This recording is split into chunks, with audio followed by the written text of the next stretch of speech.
Hello, brothers and sisters. As I meditate on what it is to be an ambassador of Christ, a disciple of His, part of His body, His hands and feet, I can't help but wonder what holds us back from being obedient and doing what He called us to do, to go and make disciples of the world, to share His good news. What is it that holds you back? Think about that. Christ tells us to pray for workers because the workers are few, but the work is plenty.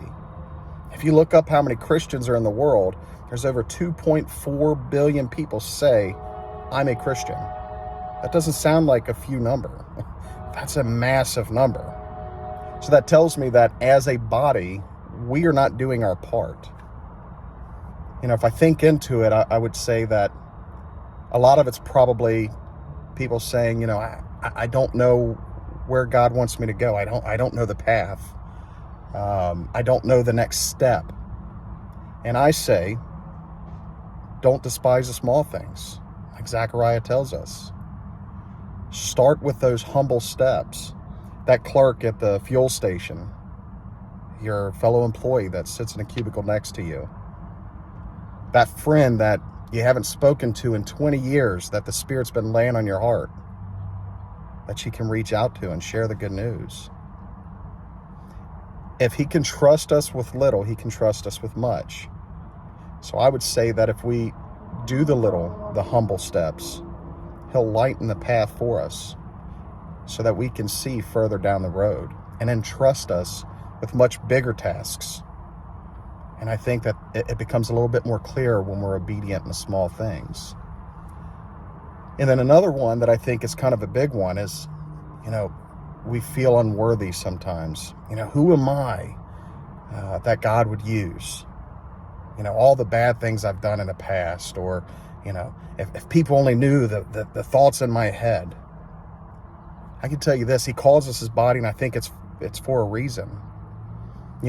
After Christ had raised from the dead, what did He say to Doubting Thomas? Feel my hands. Put your fingers in my wounds. Christ's body is battered and bruised, not broken. He knows your scars. He has seen where you have been, and He knows where you are going. He still wants to use you. He knows that the body is made up of imperfect people that are battered and bruised.